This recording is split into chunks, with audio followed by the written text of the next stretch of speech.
baseball with the NBA, American football with the NFL, European soccer. I'll keep saying that forever because most of my audience is American. I don't give a fuck about triggering Europeans. English Premier League, Champions League, ice hockey with the NHL. Basically, it's not a terrible analogue. Obviously, there's similarities. They're competitive disciplines, you build teams, people are similar sort of audiences interested, perhaps. The problem is, tournament organisers, game developers, team organisations, players, media, quite frankly, almost everyone, just almost treats them like a one-for-one. They dispute certain small elements that don't make sense in the overlap, but overall, they do still act as though, for example, this is the point of this video, time works the same way. Because a year's passed, a year means the same in the English Premier League as it does in CSGO if you're a top team, or an LEC team in League of Legends. So my major issue there is time doesn't work the same way whatsoever. People's careers don't work the same way. It actually appears that time is condensed in esports, and 1 year, I'd say overall, is more comparable to like 5 years in a traditional sport and sporting environment. Because think about this. In the NBA, you can have a core, especially in the 80s, 70s, 90s, 2000s, a bit in the 2010s, obviously the whole superstar free agency thing, thanks LeBron James, basically where people just go nuts, hopping for rings all the time, everything. That has sort of fucked it, but essentially they're choosing to opt out of this. You can just have a core, 2 to 3 players that you build around for a decade, for 5 years at a minimum, and that core can be elite and remain elite as you just put different pieces around them based on like the current economy, who the other players are who are good, who the championship team that's on top is. I mean, part of the reason LeBron probably did hop to make the Heat is because the Boston Celtics was in its way, right? Depending if players are on contract years, obviously if you win and then like your best bench player's probably going to go somewhere else for more money, but you can bring someone else in, maybe a different style of play and rejig the team. In esports, a lineup, a core, is rarely even elite for like more than a year or two. In fact, a lineup of 5 players is very rarely elite for a whole year. Never mind more than that. If a 5-man lineup in League of Legends CSGO can make it 2 years without changes and remain elite, they are probably, no joke, the best team ever, a contender for the best team ever, or just some really bizarre team that just, I mean, I guess it wouldn't be elite in that scenario. They could also just stay together and just be a shit team, obviously. But, like, quite frankly, even the great teams don't do that quite. You just look at them over history. Then, typically, in a real sports core, you don't just kick the guy because he has like a few months or a season that's bad. You work through the issues. You hope he gets motivated again. You don't just blow it up right away. But because in CSGO, a good lineup often lasts, I put the benchmark at about 9 months because it's hard to dominate for that long. Practically any great team in history didn't last much longer than that with a specific 5-man lineup. SK 2017, Na'Vi 2016.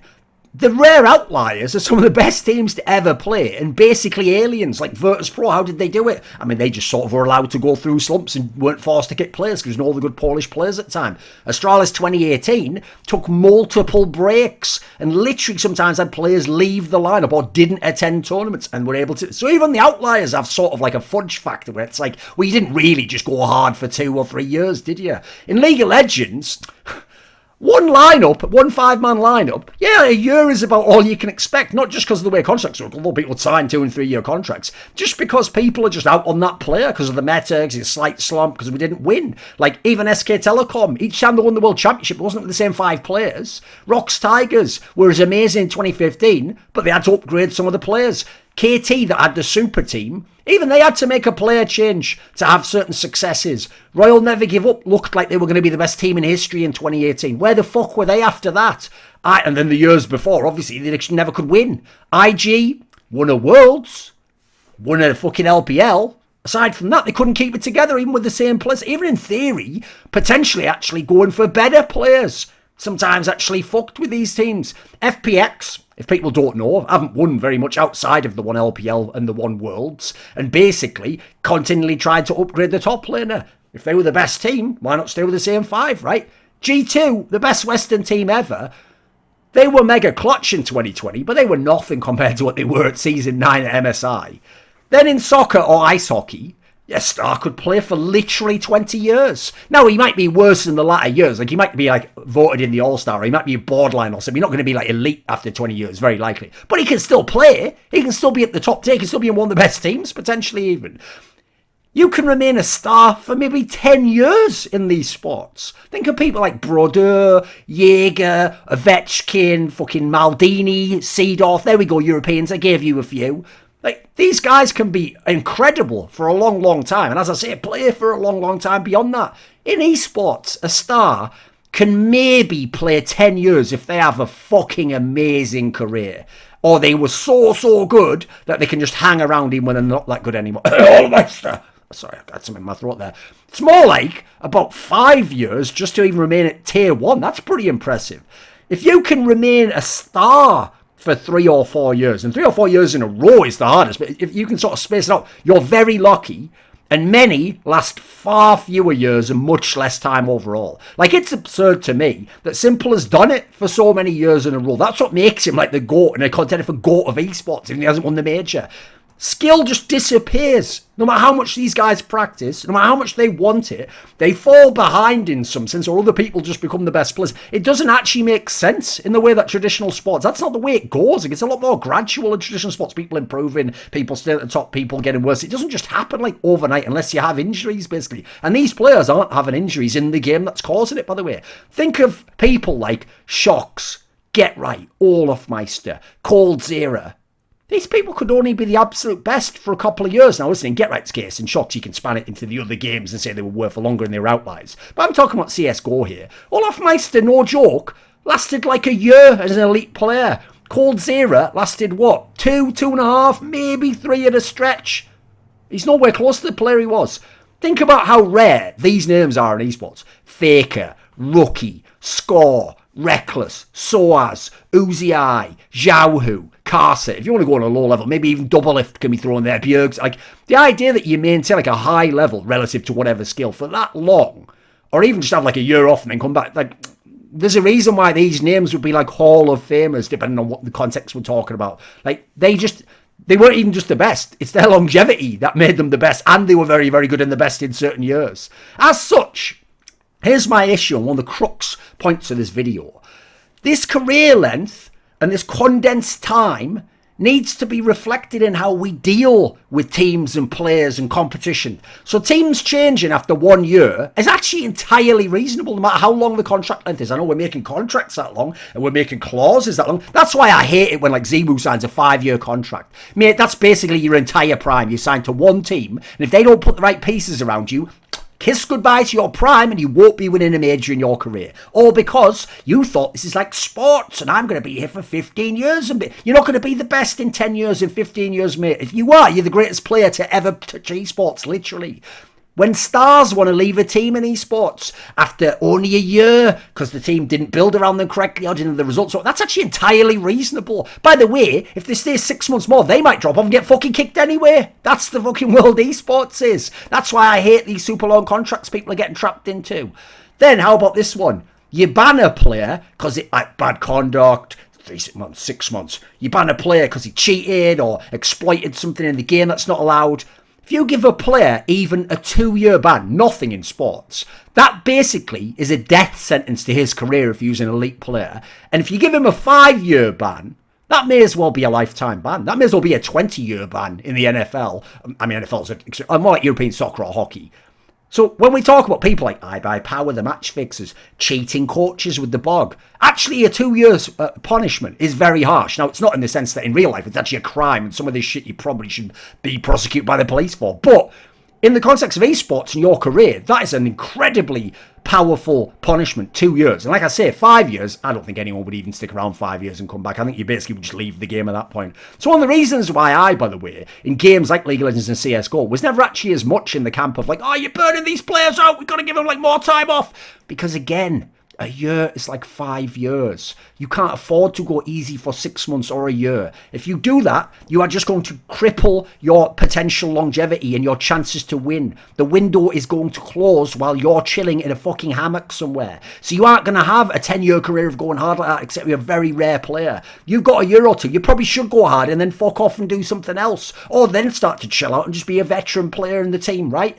So as a result, since you don't have the same kind of window with these teams or these players, it's the same on the players' side. Like, look at even the Astralis players now, and they were the greatest ever in CSGO and had incredible longevity. They still even can't do it. Pretty much all of them. Asking a player to stay on a bad team in esports, in my opinion, is way, way harder and harsher than it is in traditional sports because you have so many more years to your career. Like, Leo, we feel sad about people like Megatron when they stay on one team and they should have been on another one. Him staying there for even 5 years, I only stayed there for more like 10 years, even staying for 5 years is like staying in a bad team in CSGO for 1 year when you only will get like a 1 or 2 year window to be absolute best player, absolute best team, etc. Like, you stayed for 3 years, mate. I know you tried, but you were throwing a coin in a well wishing and it didn't work out for you, did it? A bad meta in most esports games can fuck half your career. I've always said the one turn-off I had about Dota 2 is because people, and even the players, refused, beyond maybe the OG ones, to acknowledge majors as comparable to TI. It meant that if you're the best team in the spring going into the summer, the odds on you keeping it up till TI has typically been non-existent, except for very rare teams. And so when you don't win TI, they're not going to put you on a top 10 list of all time. Like, Team DK is just going to go, well, they didn't win TI, did they? Like, and then you look at some of the teams that just fluked TI, like, what the fuck? They didn't win anything else.